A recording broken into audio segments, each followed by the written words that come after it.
Hello and welcome back to the Next Best Bet, episode 84. We have a bunch of football to talk about, some baseball, NBA wrapped up. Brett, what were your thoughts as Lakers officially closed it out and now we're going to be eyeing free agency and some coaches coming in? Yeah, I mean, obviously the big ticket on the market is Anthony Davis, and coming off that title, we'll see if he goes home or stays in LA. We'll talk about that more in a little bit. Let's do our hindsight with Higgins real quick. I went 1-4, lost my pick of the pod. Did hit one of my two prop bets, the Alvin Kamara over 52 receiving yards hit. So went 1-for-1 with my player props, but 1-3 overall. Yeah, I lost the Levy lock, so you get to retain your honors, Higgins. I'm very happy for you, but Herbert's over passing yards came through for me. Thank you, overtime, and 1 for 1 on my Monday night props. And unfortunately, the Dodgers have had a rough time this series, but their bats woke up on Wednesday night. 11 runs in the first inning. I could have used that the other night, Higgins. Yeah, I had to rub my eyes, make sure there wasn't an error there when I went onto the ESPN website while I was still at work and saw the 11 runs that was scored because that was just an absurd way to start considering the Dodgers have had such a hard time scoring so far this series. Let's get into Beginner's Boulevard though because we do have an example of something that happened today. We're going to be talking about off the board. Now, when a line comes off the board, it means that a sportsbook has stopped offering or accepting wagers on any given line. And a good example of that would be the Alabama football game because Nick Saban and the Alabama athletic director on Wednesday afternoon/evening both tested positive for coronavirus. And very briefly, those lines were taken off the board. Yeah, I mean, sticking in the SEC because COVID is the theme. Two games are postponed this weekend, so those have also been removed from the board. LSU, Florida, Mizzou, Vandy. So, lots of games going on and off the board here in the SEC, Higgins. And coronavirus has definitely made this a term to become familiar with because if it's not for the games reshuffling, getting rescheduled, getting canceled or postponed, they're getting taken off and putting back on. A lot of line movement, a lot of fluctuations going on, so it's good to make sure and check. If it's not on the board, there's probably something going on with that game. Yeah, exactly. And when you're talking with your friends and they say, "Oh, I wanted to bet it, but it was off the board." Now you know why and what they were talking about. Yeah, let's jump into that college football that you already hinted at with the SEC woes that we have seen with the coronavirus. I mentioned Alabama. You mentioned the LSU Florida game, the Mizzou Vandy game. Do you think this Bama game's going to join that list? I mean, what I saw was Nick Saban, as soon as he found out he tested positive, left that facility rather promptly to try to limit his exposure to his team. Yeah, I mean, it's interesting because they say it takes about 3 days for it to show up in the next person, right? So, 3 days from Wednesday, Higgins is Saturday morning, and they are supposed to play Georgia on Saturday night. So, that is a concerning timeline for me personally. I will not be betting that game, but there was some line movement actually. It went from 6.5 to 4.5. Alabama was -6.5. Now they're -4.5. That kind of makes sense. Saban's worth a few points. I definitely think that. Saban's worth 2 points, but not a field goal. And if you've seen the kicking troubles that the Rolling Tide have had over the years, that 2 point movement instead of three kind of makes a little bit of sense, I think. There's an Auburn game I remember maybe. Just one. Well, we have Thursday and Friday night games going on as well. Georgia State at Arkansas State. Arkansas State's a 3.5 point favorite. That's the Thursday night game. And then there's two Friday night games. SMU is a 6.5 point favorite over Tulane, and BYU is a 5.5 point favorite over Houston. Any thoughts on those three games? I'm gonna be honest. I'm hoping we have two baseball games to watch on Friday. Still, maybe hoping. But Fingers if crossed. if not, BYU Houston is definitely the game to watch that night. Houston had a big comeback actually against Tulane last week, and BYU's looked pretty good all year, so I'd be excited to watch those two offenses. I think SMU's look pretty good as well. Are they a full touchdown better than Tulane? That should be interesting to see. But you are right. If there is some playoff baseball on Friday, that's definitely what channel I am going to be on. Let's move on to Saturday, though, Brett. Before you give out one of your picks, I'm going to talk about this Clemson Georgia Tech game real quick because I think the Tigers are just going to steamroll the Yellow Jackets. I mean, Clemson 4-0. They truly do look like the number one team in the country right now. Whereas Georgia Tech, yeah, they're 2-1 in the ACC, but that one loss is to Syracuse, and it's not in a very impressive game that they lost. Not to mention, they played Louisville rather well to rebound, but I just don't know if I can believe in this Georgia Tech team and Clemson to win by 4 touchdowns. I see it, so give me the Tigers minus 27.5. Yeah, I guess the biggest concern for me is Clemson would go up too big again, and then they take their foot off the gas, pull the starters, and Georgia Tech starters might still be in, and all of a sudden you lose by 24. But I think 27.5 is reasonable enough where Clemson may be able to get up big enough, and Georgia Tech might not be able to score enough to get it back under 28. So that's right on that borderline for me of if the spread's too big or if it's just reasonable enough. Yeah, and to your point about Clemson getting ahead too early, it's kind of been the trend considering Clemson is 1-3 against the spread so far this season. Oh They may be yeah. 4-0, but they're 1-3 against the spread. Oh yeah, opening night was a terrible beat for bettors who had Clemson against the spread because that game was cooked, and then all of a sudden in the fourth quarter, it was not cooked. But Well, I'm you on a got a few. mid-major, right? Yeah, I'm on a few games, but I definitely want to talk about one of my favorite games of the week, Cincinnati at Tulsa. Tulsa's actually only played ranked opponents, Higgins, and they're 1-1. So Tulsa's not a bad opponent. Cincinnati, the number 8 team in the country currently, led by a really good quarterback, Riddler. Very talented kid. Minus 3.5 at Tulsa. I think Cincinnati's playing with expectations that they might be able to sneak into the playoff in a weird year if they get all their games in and some of these other teams don't. So I think Cincinnati's going to go out there and show everyone what they're made of. Minus 3.5. This is Tulsa's third ranked opponent of the season. So that's a lot for Tulsa to have to deal with in their first 3 weeks. Yeah, Tulsa lost to number 11 Oklahoma State, then beat number 11 UCF, and now they're facing off and hosting number 8 Cincinnati. Tulsa is 2-0 against the spread, held Oklahoma State to just 16 points to start their season, so I think this is a tough task, tougher than it looks like it would be on paper when you see Cincinnati versus Tulsa on the book. But I think this should be an interesting game. Cincinnati minus 3.5 shows how close the book expects it to be.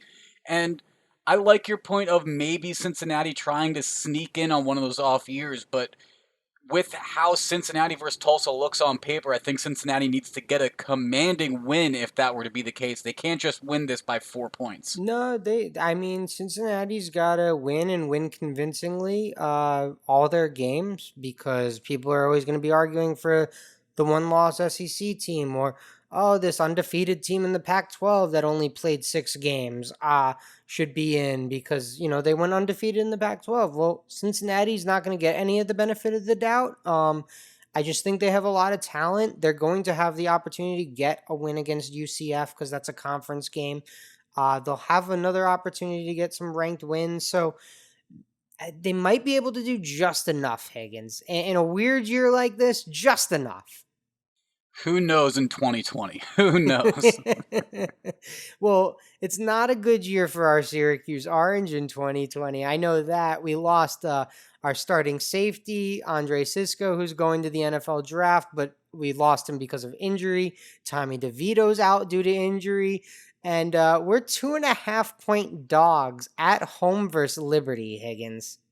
I like it, and I'm going to take Syracuse on the money line because of it. Give me the plus money of Syracuse against the undefeated Liberty team that's played nobody. I mean, yeah, they've had some strong wins. I mean, both of their last two wins, they held the opposing team to just 7 points, but they didn't really play anyone. They played University of Louisiana Monroe and uh, UNA, North Alabama. Excuse me, I had to click on that to find out what the abbreviation was. That's how bad it is. Syracuse, however, played two quality opponents in the past 2 weeks, went 1-1 with a win against Georgia Tech and Duke. I think Syracuse is starting to look a little bit better than they did earlier in the season.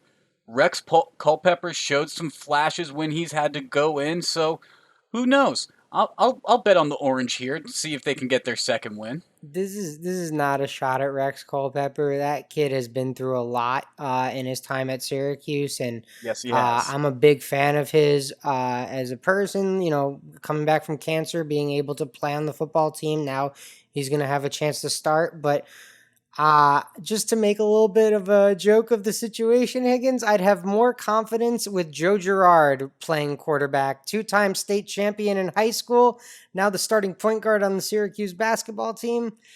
You think we can get back under center?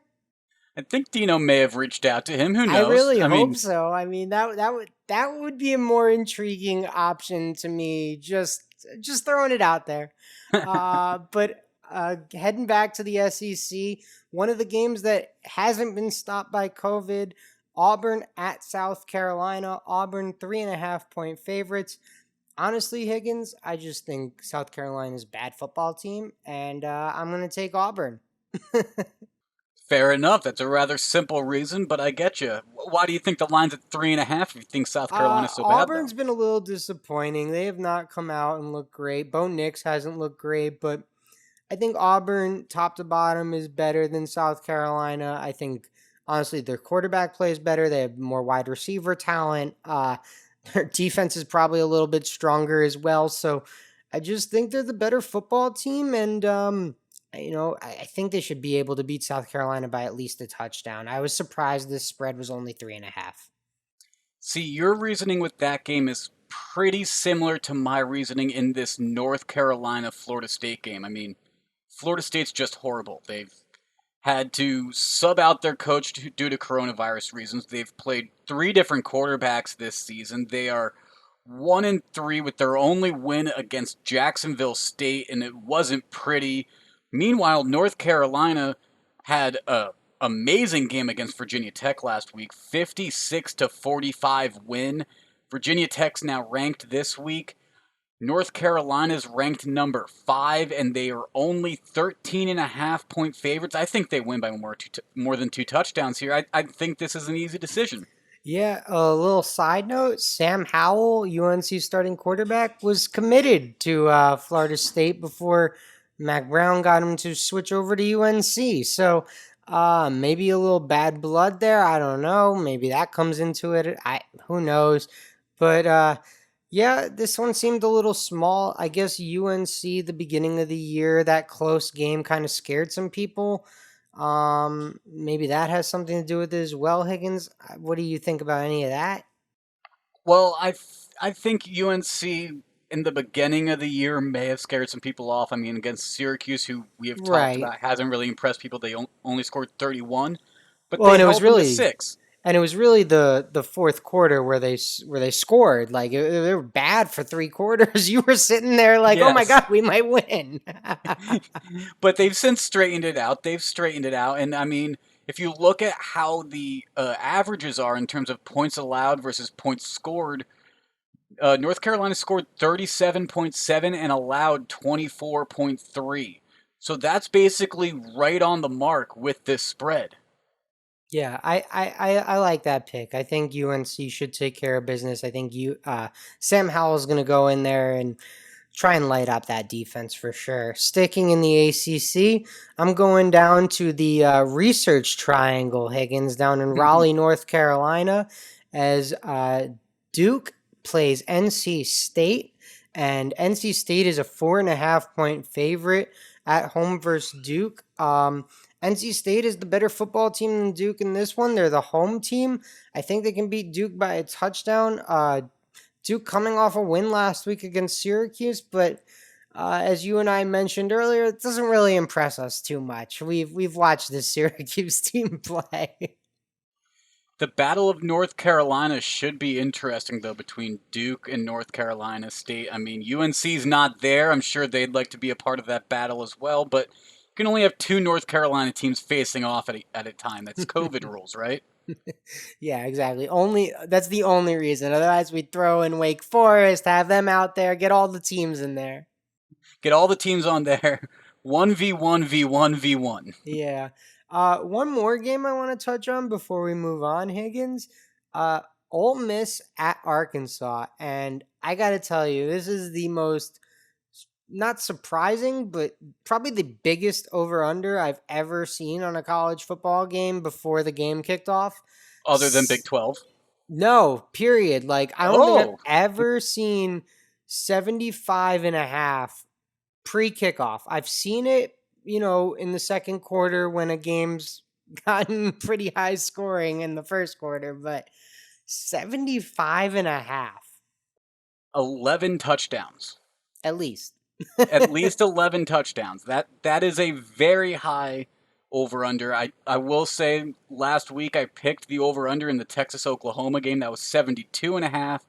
That did a hit, but 72 and a half is not 75 and a half. And Felipe Franks isn't playing quarterback for one of those teams. So, it's 75 and a half. That was a big number. I don't know if I trust Arkansas to score enough I definitely trust Lane Kiffin's offense to score enough and let up enough points. But is Arkansas going to take advantage? That's what you're watching for. I'll be interested to see how much that line moves by Saturday. Who knows? There could be a bunch of people hammering that under, which makes that number go down. No, maybe. I mean, uh, as Barstool Big Cat says, life's too short to bet the under. That's also your line too, I think. I agree with Big Cat on that one, yeah. Well, we said we were going to jump into the NBA and talk about some of these free agents. Anthony Davis, everyone wants to know where he's going to go. Lakers probably is going to be the most likely scenario, but as we touched on in the previous episode, he's going to entertain the hometown offer in Chicago as well. Who are some of these other big names that you're interested to see possibly change jerseys? Yeah, so I'm gonna give you a list of like four names, Higgins, but I just want to make it very clear. I'm not including restricted guys or guys who are not gonna opt out of their contract. For instance, Andre Drummond would obviously be, in my mind, the second most valuable free agent this summer, but he's probably opting into that 28 million. I don't think he's gonna put that on the table. That's So fair. That's uh, fair. the guys I'm looking at, Fred Van Vliet, he's going to be able to help someone. He's a big name that's going to change teams this offseason. I think he's going to be a starting point guard in this league next year. Danilo Gallinari, as the Thunder go into rebuild mode, he will most likely opt out and probably get a little bit of a pay raise on that 20 mil he made last year. Davis Bertans, one of the best bigs who can shoot the three, was in Washington this year, probably more memorable from his time in San Antonio. And Montrezl Harrell, the reigning sixth man of the year. Is he going to be back in a starting lineup next year? I think he certainly could be, and I look forward to seeing who pays him. Well, I can think of one team off the bat that was known for playing small ball this year, fired their coach, and may look to shake things up by bringing in a big like Montrezl Harrell. And who knows? Their jerseys even look a lot like the Louisville jerseys that Harrell wore in college. So maybe he's going down to Houston. And funny enough, he was a one-time Houston Rocket already, Higgins. So he already has that jersey in his closet, and he could just put it back on. Break it right on out. And he already knows where everything in the facility is, He too. already knows where he is. He might even have his apartment still down there. Who knows? That would be great. I think Fred Van Fleet's another interesting face. Part of my gut says watch him go back to Toronto, but I could entirely see him end up leaving. I don't know. I have no reasoning or justification for why my gut's saying that. I just have a feeling maybe he sticks with Siakam in Toronto again, but who knows? Uh, Gallinari from Oklahoma City, that should be interesting to see where he ends up, if he does choose to opt out, that is. Yeah, he's going to opt out, I think, just because of the team situation. Other guys that, are going to, like Brandon Ingram's a restricted free agent. I'm sure someone's going to offer him a contract, but he's going back to New Orleans because they're going to match. And DeMar DeRozan may opt out, but I'd be a little surprised if he opted out. Again, he's paid very well, and this was not his best season. So he might try again next year and go for a bigger payday in free agency. And then it should be interesting to see what happens with Bertans, considering the fact when the bubble happened, he opted out of that. And what is that going to mean for front offices that are going to look at him in the future? Yeah, that was an interesting situation, but I can't really blame the guy. He hurt his knee the previous year, and he just didn't want to risk injury for honestly a pretty beat up Wizards team that went down there. I want to say they went 0-8 in the bubble. Maybe they go 1-7 with him, but Yeah. I'm not mad at him either. I think he probably did make a right decision in terms of making sure that he is fully healthy for next season. But still going to be an interesting to see how that affects even his contract size. It might not necessarily deter a team, but it might impact the amount of money that he is given in the offseason. Okay, so let me ask you a question. For this list specifically, or actually just in general, would you rather have Davis Bertans, who's like a four but a three, like he shoots the three, but he plays power forward position, or would you rather have Joe Harris, who's kind of like a wing player, and also shoots the three? Like, which one would you have put on the list? Joe Harris isn't on this list. What No, are you I know. talking? I put Bertans on the list. Yeah, you put Bert. Okay. That's what I'm asking you. That's the I'd choice. probably put Harris on the list Okay, because he's so coming from Utah, or no, he's coming Brooklyn. from Brooklyn. Sorry, I was Yeah. thinking of Joe Ingles for a second. Excuse me, wrong white boy, wrong.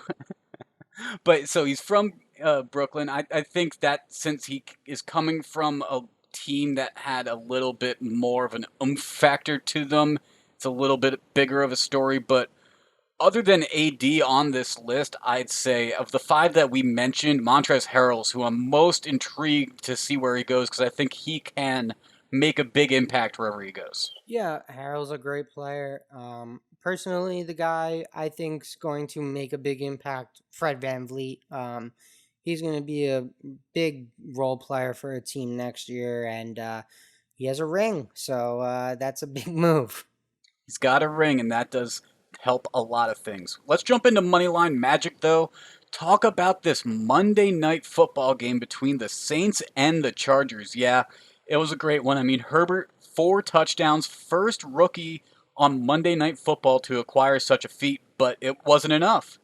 No, it was not enough, but man, you said it. He looked really good. But Drew Brees, man, he's too much. That he's the Hall of Famer. He's one of the best to ever do it, and he was able to lead his team down excuse me, he was able to leave his team down the field late to force overtime. Higgins. Yeah, so Herbert threw a 64-yard touchdown with about 3:40 left on the clock in the fourth that put them ahead 7. Chargers were ahead 7, but that's way too much time for the Saints. Saints went charging right down the field. Interesting scenario, though, on the Chargers' 9-yard line, 3rd and 4. Drew Brees comes out of the game. Taysom Hill's under center, takes the snap on a motion, fakes the handoff to Alvin Kamara, and then just finds the hole, runs the 9 yards for the score. Amazing play call by Sean Payton in a very high risk, high reward scenario of a 3rd and 4 down right there. Yeah, and I'm just gonna say, leading up to that, the whole drive going down. I mean, it felt like it was surgery for Drew Brees. It was like 10-yard game to Kamara, 10-yard game to Samuels, 10-yard game to Kamara. Like he Boom, was boom, just boom, boom. boom. Exactly. It was surgical, and you know, there was still some time left. The Chargers had a chance to answer. Yeah, and some huge catches by Mike Williams, and the Chargers got into field goal position. 50-yard kick for Bagley, but to be honest, I had a gut feeling this was going to happen. I thought he was going to miss it. It doinks off the upright and falls short. So we're heading to overtime.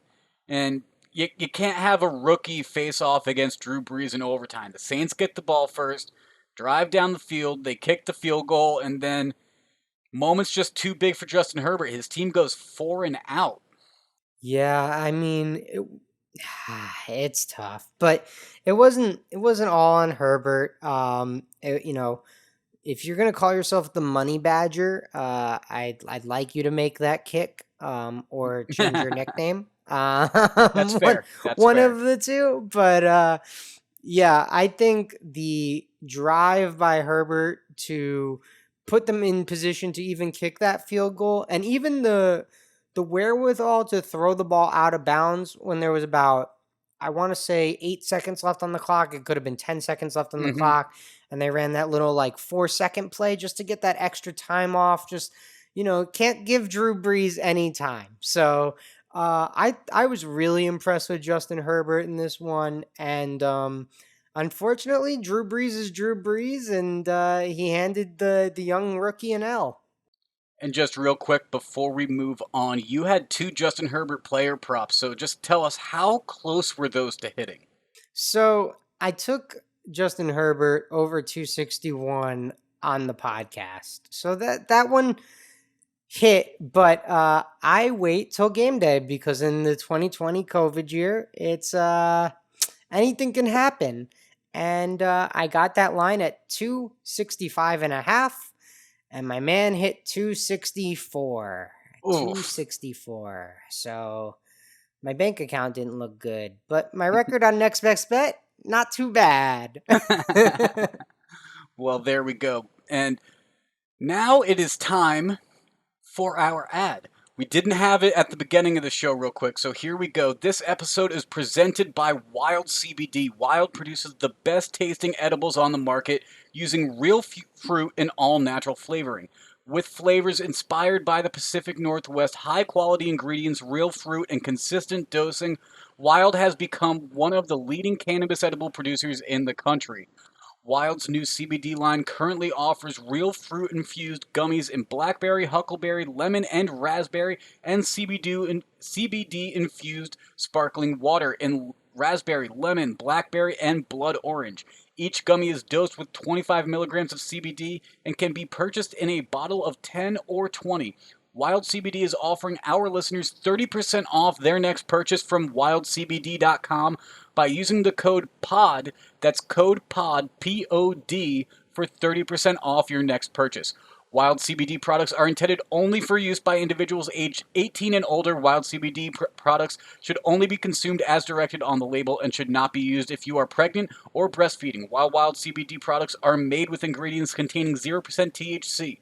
Consult with a health professional prior to using Wild CBD in combination with any medicines or other dietary supplements. Now, Brett, let's get into our MLB. We have two games going on Wednesday night, and until the Dodgers scored 11 in the first inning, it was looking like there was the possibility of two sweeps, although it looks like the Dodgers are going to get the win now tonight. Yeah, and I mean the Rays are in a close one on Wednesday night as well, but I guess I was worried about the Dodgers going into probably the ninth inning of game two or the eighth inning of game two, and when their bats finally woke up, I got a little less nervous, but the Kershaw injury still had me nervous. But then when you come out and you score 11 innings in the first, I think you 11 runs start. in the first. Excuse me, yes, 11 runs in the first. Yeah, good correction there. You can't score 11 innings. Um, when you score 11 runs in the first, I think you start to flip your mindset a little bit and think, maybe the Braves are on the ropes here. Now, obviously, in terms of the series, the Rays and the Braves will still have the advantage after Wednesday night, regardless. But if the Dodgers and the Astros both get a win, both of these series continue, we will most likely have our World Series matchup known by the time we record on Sunday. What's your gut saying in terms of who's going to walk away from this weird short MLB season as the champion? Well, honestly, the Rays have been one of the more impressive teams, I think, all year. I think you and I talked about it on all our preseason shows for the MLB, how we both thought it was a two-horse race in the AL East. It was either going to be the Rays or the Yankees, and that was, probably two of the better teams in the American League. Um, Honestly, it's the unsung heroes of the Rays. Like that bullpen, their rotation is good. On you got guys like Randy or Rosarina coming out of nowhere, batting third, hitting the ball every time they're up.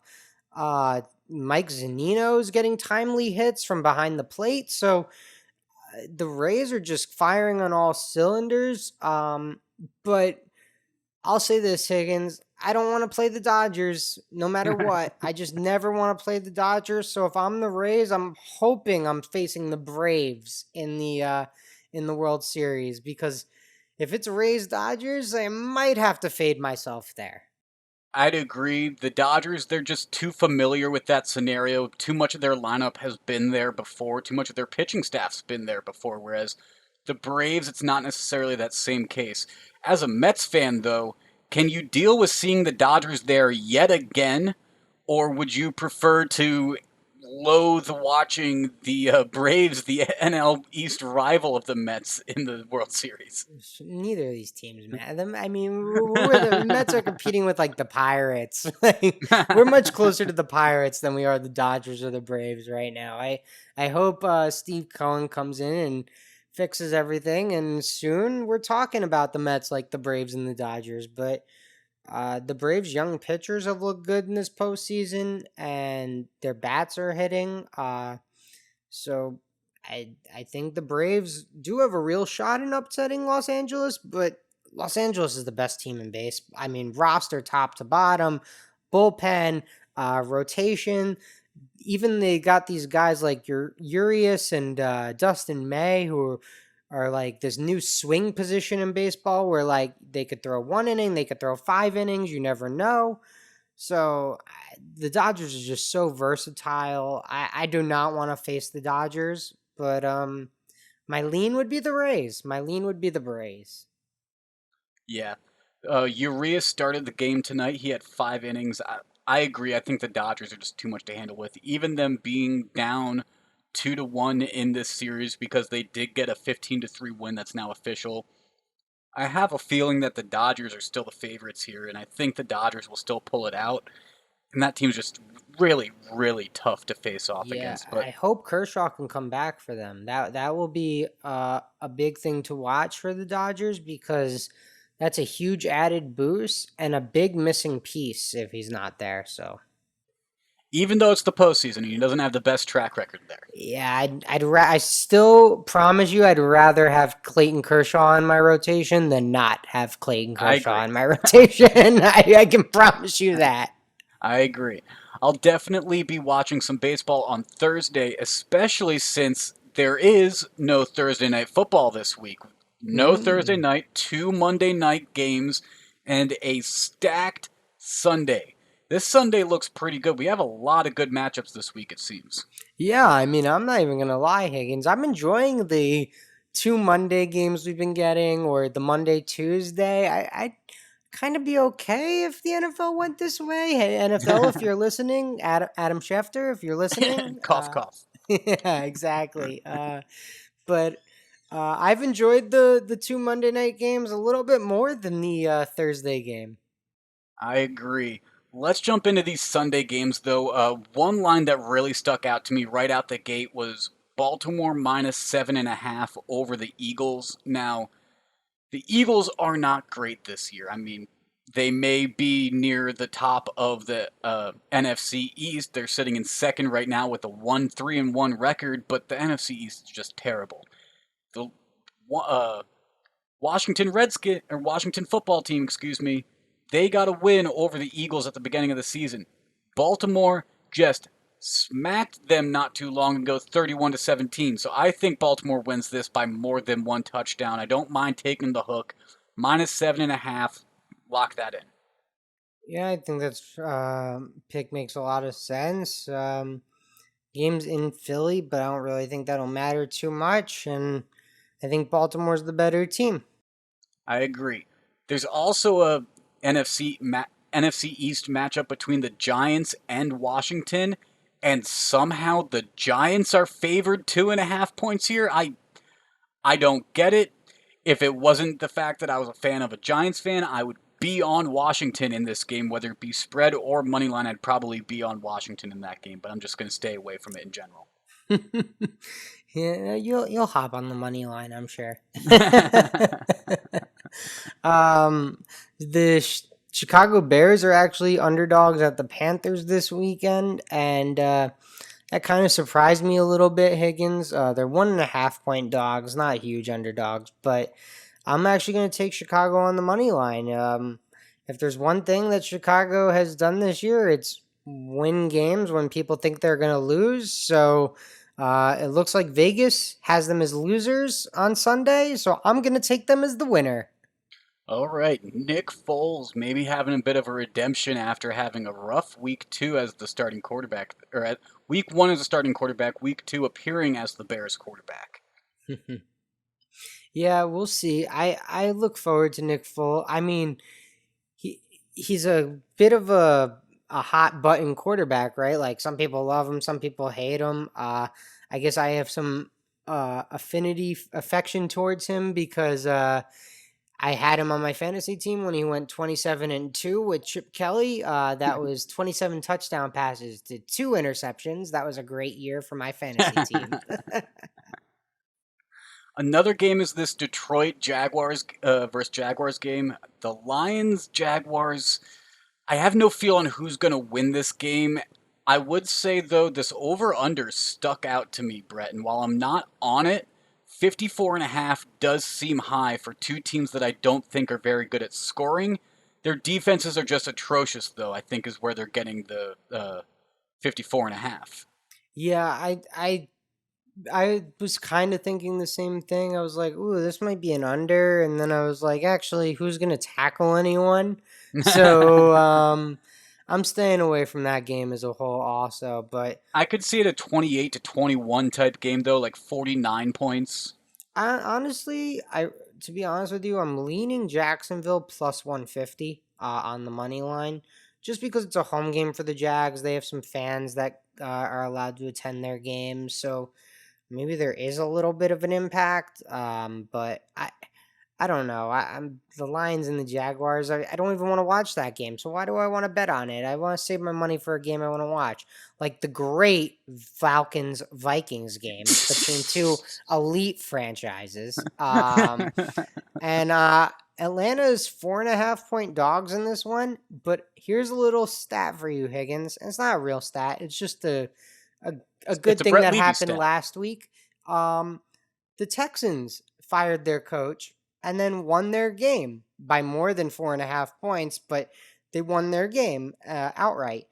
Atlanta fired their coach this week. I And their expect GM. them to win their game, and I don't have plus 175 is what they are on the money line.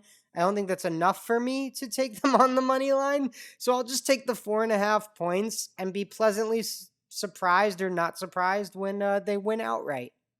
Yeah, I like this pick. I think there's a lot of motivation for Atlanta to play well, especially for Matt Ryan to play well, who the Atlanta owners said earlier this week that he's not sold on Matt Ryan being the future of Atlanta. And Matt Ryan's been there for about 9 years, so being the future of the franchise, I think it's a bit late for that. He already is the franchise. He's been there long enough. He's taken them to a Super Bowl that they pathetically lost. But if you want to move on from Matt Ryan, that's fine. But saying I don't know if he's the future, he already is the franchise. He doesn't need to be the future of the franchise. Yeah, I think he was just saying he's 35 years old. Like, I don't know. We'll let the next coach decide if we want to start the rebuild right now or if we want to start the rebuild in 3 years where I mean, quarterbacks have lasted longer now. We've seen Breeze, Brady, still going, still playing really well. So I guess maybe that's what he was thinking. I don't know. He was just trying to, I think, deflect the question and say the GM and the coach we hire will make that decision.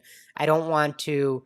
make these roster statements right now during week 5 when, we're trying to hire a new GM and coach.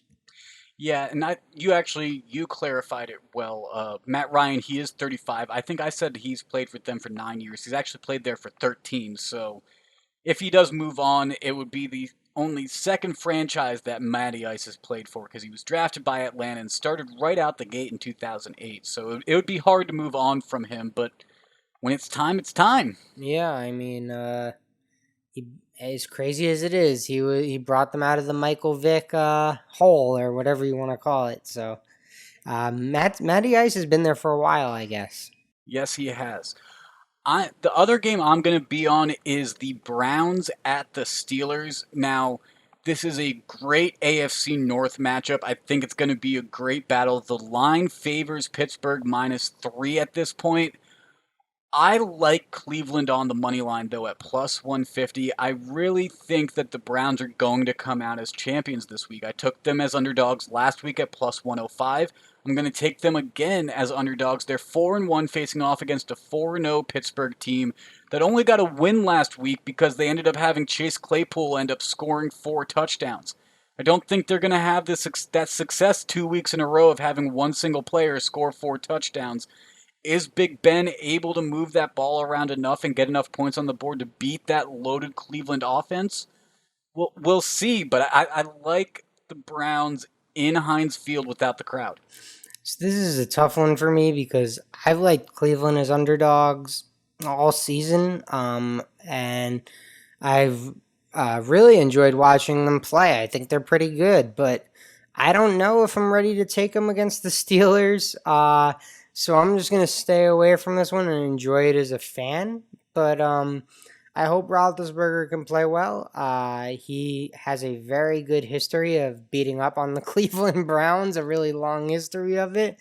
Maybe that is also a reason why I'm fading away from this game. But Cleveland is dogs is a good pick, Higgins. I think they're a strong team, and anytime they're an underdog, I really do think there's a 50-50 shot they could win. So why not get good money on it? And then the other game that I'm going to be on, I think, is going to be a fantastic game. Aaron Rodgers versus Tom Brady, the Green Bay Packers versus the Tampa Bay Buccaneers. This is in Tampa Bay, but I think Green Bay is just too good and Tampa Bay is just a little too injured, a little too banged up. Green Bay at 4-0 so far this season. Tampa's at 3-2.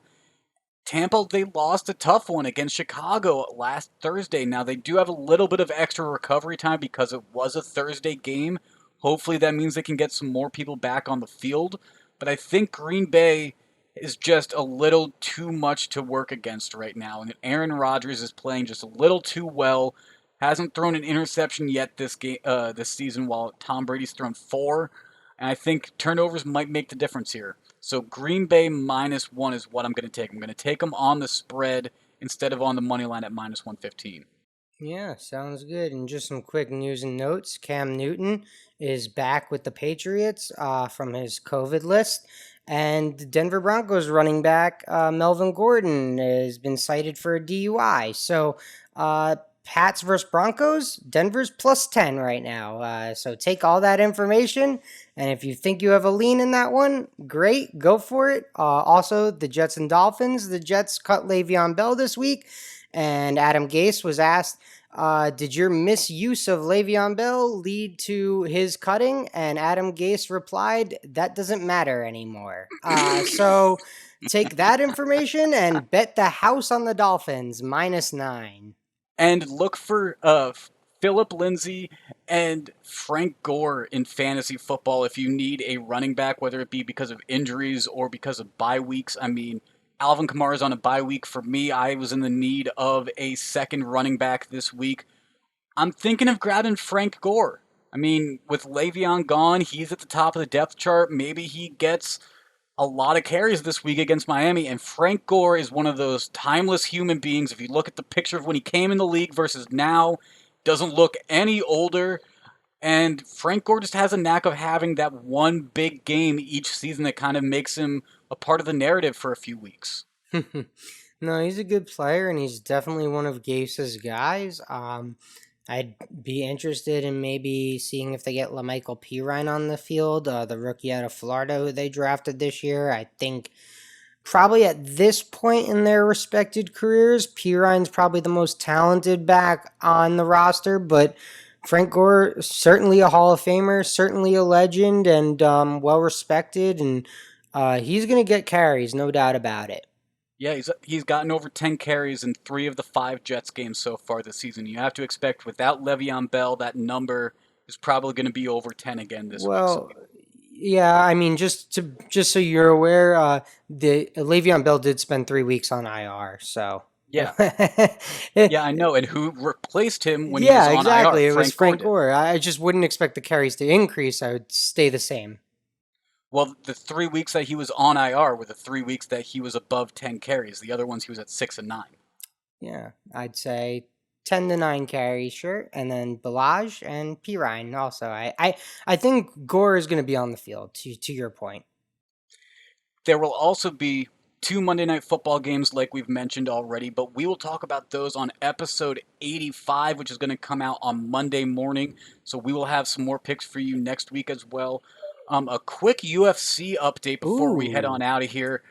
You may have heard Conor McGregor has verbally agreed to fight Dustin Poirier on January 23rd. And Brett, I'll believe it when I hear it from Dana White and the ink has dried on the contract, because we have heard so much about Conor so far in 2020. I mean, he retired. He decided he was going to fight again. He decided he was going to fight Manny Pacquiao. Now he's apparently agreeing to fight Poirier a week before the fight between Khabib and Gaethje. I think Conor's trying to get his name back out there, so whoever wins next week in UFC 254 is going to fight Conor. I don't think it's going to happen. I think Conor needs to fight someone before he gets another title shot. I think deservedly so, too. But Conor's strategically bringing his name up right now. It's not just because he's verbally agreed to a fight. It's because of the fight that's going to be on pay-per-view next Saturday. Yeah, there's definitely a lot of truth in what you're saying, Higgins, and I'm gonna be honest. I like watching Conor McGregor fight, so I hope it's true. But to your point, he said he's gonna fight. He hasn't fought. He's gonna do this. He hasn't done that. So we'll see what happens. Every time he's retired, he has fought within a year of Yeah, making that announcement, though. So I don't think by any means he isn't going to fight. I think Conor McGregor is going to have a fight.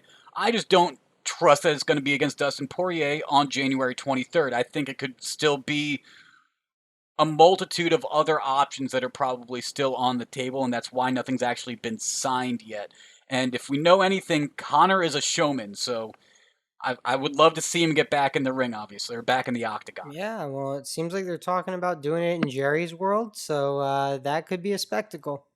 That would be very interesting, and it would be very cool to watch the fight in the octagon and up on that Jumbotron. Let's jump into our Levy Lock and pick of the pod, though, Brett. We both lost this past week. I won the episode before that, though, so I guess I will go, and I'm just picking Baltimore minus 7.5 against the Eagles. The Ravens are just too good against a really, really bad NFC East division. I don't care who Baltimore is playing in the NFC East, they should win by more than 8 points. So give it to me, whether it's home, away, I don't care. Ravens minus 7.5 in Philadelphia this week feels like a lock to me. All right, I'm going to take the Auburn Tigers at South Carolina minus 3.5. We mentioned it earlier. I just think Auburn is the better football team. I think they're better coached, more talented, and they should be able to beat South Carolina by a touchdown. There you go. Baltimore minus 7.5. Auburn minus 3.5. 2 picks for this weekend slate of games. Make sure to hit us up on social media. We'll be giving out more picks on there as we approach the weekend. At MBB Pod on Twitter, at Next Best Bet on Instagram, and the Next Best Bet Facebook page. This has been episode 84 of the Next Best Bet. For Brett, I'm Jake. We'll talk to you again after the weekend.